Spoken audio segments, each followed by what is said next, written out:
Hey guys, it's Mr. Wolfie, and today we're going to get Silent Hill Downpour. Friggin' excited. It should have been a lot easier than it has been. I'm sure you've all had your own little stories about this, but I have my change jar. I got $31 in change, so that's going to pay for most of it. I'm going to get a discount, so that's like at least taxes off a little bit more. So it's going to be pretty good. What I'm actually going to do though is rather than pay for it in change, because that'd just be rude, I got enough money in cash finally to do it, and I'm gonna put this back in my account, so it'll all work out. But anyway guys, see you later. We're gonna play it. Alright guys, so finally got a copy of Downpour. I had to go to like 2 Walmarts and 2 GameStops to get it, and I only had 2 at the last Walmart I went to, but I got the copy. I like the cover art, it's pretty good. The book inside sucks. It doesn't tell you anything. The back doesn't tell you anything, but maybe that's on purpose. I don't know, I'll find that out. But anyway, we're gonna start playing it pretty soon, and I'll post up the first little bit of gameplay, but you're not going to see any videos because I don't do spoilers. Peace out. Hey guys, it's Mr. Wolfie, and we're just waking up. Alright, so I'm not going to show you the opening cutscene to Silent Hill Downpour. I'm going to let that be a surprise because I want people to actually buy the game. But I'm going to go ahead and tell you I've been playing this game on another account, and I just started a new game on, this one. And this game is freaking, I love it. It's pretty awesome. I'll give a full review at some point, but so far, Find the highway. Put some ground between yourself and the bus. so far it's pretty freaking sweet. I mean, the atmosphere is fantastic. The gameplay is pretty. The gameplay is about the combat's a little tough, but it's not glitchy, really. I mean, there's a little bit of twists and turns here and there. Mostly, what I like about it is the atmosphere. As you see, it does have some jump scare elements. It really doesn't try to overdo it, though. And it doesn't overdo it with the gore. I mean, this guy's totally dead. But we got his flashlight. If you've played Shattered Memories, then you know that Harry reflects on things when you see them. Just kind of, especially stuff you look at. Now, the look mechanic with the flashlight allows you to zoom and do similar things to Shazam. Not quite as fluidly, but it's cool. You can also attach it to your belt, and which causes some interesting superpowers to occur because you can totally flick it on and off without touching it. Apparently in Silent Hill, flashlights and people are psychically bonded. But this first little bit, you mostly just run around and do whatever. You run into our first balancing thing, and yes, you can die instantly if you mess this up. Alright, so I skipped that cutscene. We're not doing spoilers here, man. We're just showing you stuff. We're gonna show you how to do the game mechanics and a little bit of the atmosphere, the cool stuff, and everything looks so cool in the real world, which is actually, if you go to the statistics and look, we've been in the real world for 5 minutes and 26 seconds, and guess what? We are in the real world at all moments when we're not in the other world. Gasp! What could this mean, Miss Wolfie? Well, it literally just means we're in the real world in Silent Hill until we go to the other world, and then it's the other world, and it's creepy. It's freaking awesome in this game, and I'm probably not going to get the chance to show you any of that today. We have the coolest ambient. I mean, this is like Limbo in a way to me, like the game Limbo. I guess it's meant to look like actual Limbo. But there's these radios that play music. Let's see if this one.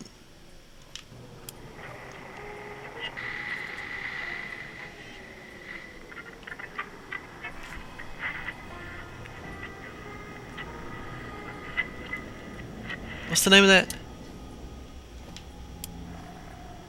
I believe it's called Magdalene from Silent Hill 2. Yay, we get maps. And the map system and everything is really cool in this. It's like a journal. Basically, everything goes in there, and you can just call it up whenever you need it. So we need something to unlock the door. I'm going to show you a very important mechanic. Find just a random object. I'm going to pick up a rock just because the rock's kind of cool. I can also pick up this wrench right here, but screw that. Rocks are cooler than wrenches. We man up and bust our way through it. So make note that I have all the indicators and everything turned off. You have the ability to turn off such things as the subtitles, the action prompts, which is the press A to open doors. You can turn that on or off. Tutorial hints, which is stuff like to run, hold down right bump. And then object highlighting. The objects glow they glow a little bit regardless, but they glow a lot more if you turn the highlighting on. Here's our wheelchair. There is... Yes, I'll get my walkie-talkie. That comes in handy later. What was I talking about? I was talking about something important.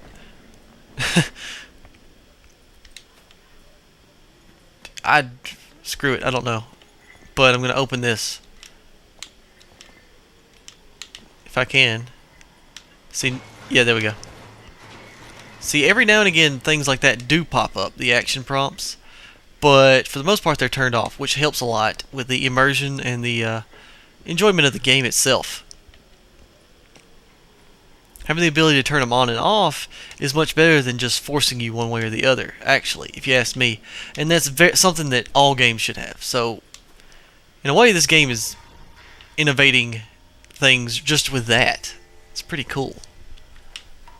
I mean, maybe other games have done it and I'm not aware of them, but this is the first game I've ever noticed that had the ability to choose whether or not to make it super casual or hardcore. If you know what I mean. Now, you saw some little frame rate glitches right in here. I've noticed it pretty bad. It's like the camera can't regulate. See, it's like jumping everywhere. And that happens every now and again. It's not game breaking, but it is kind of annoying sometimes, and people have been complaining. So, definitely something. I mean, people have been saying, "Oh, it needs a patch," all this stuff like that. I don't think they can patch some of the things people are complaining about.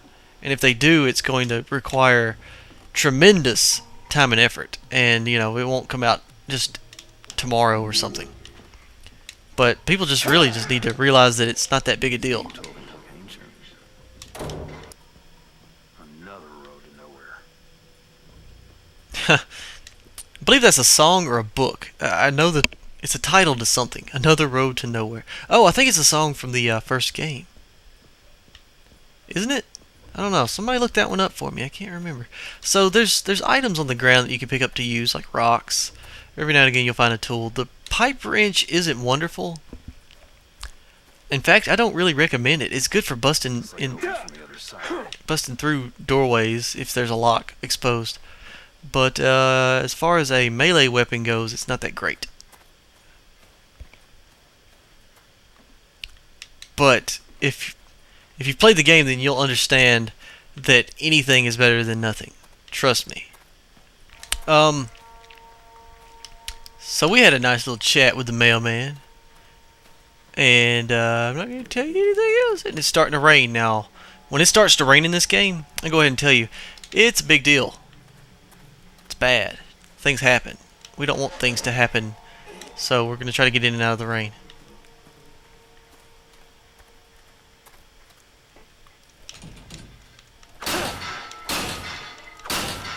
Oh yeah, here's one thing that I don't even think it's a glitch. It's just something that happens that's kind of funny. You can't undo anything you've already done. We're going to round this corner, and here it is. This doesn't really happen anywhere else. But if you stand here long enough, and it doesn't take very long at all, actually. We have an infinite spawning pipe wrench barrel. And I mean, when I mean infinite spawning, I mean it just keeps coming. And I've not noticed them disappearing. So they just kind of, you can make a pile of them. Is this a weird thing? Is it a glitch? No, not really. I think you need something like this to get into the lock, so they set it up to give you that. Although there's rocks everywhere, but they wanted to make sure. So let's check out the diner, and we'll check out one of my favorite Easter eggs in the game. Let's go over here, open up this here cash register.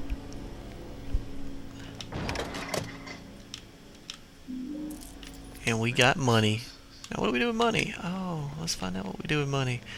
Can I pick this up? I can't remember. Yes, we can. We're going to use this bottle because it's cool. Check out this jukebox. It doesn't take game tokens, it takes money. Huh. How beautiful is that?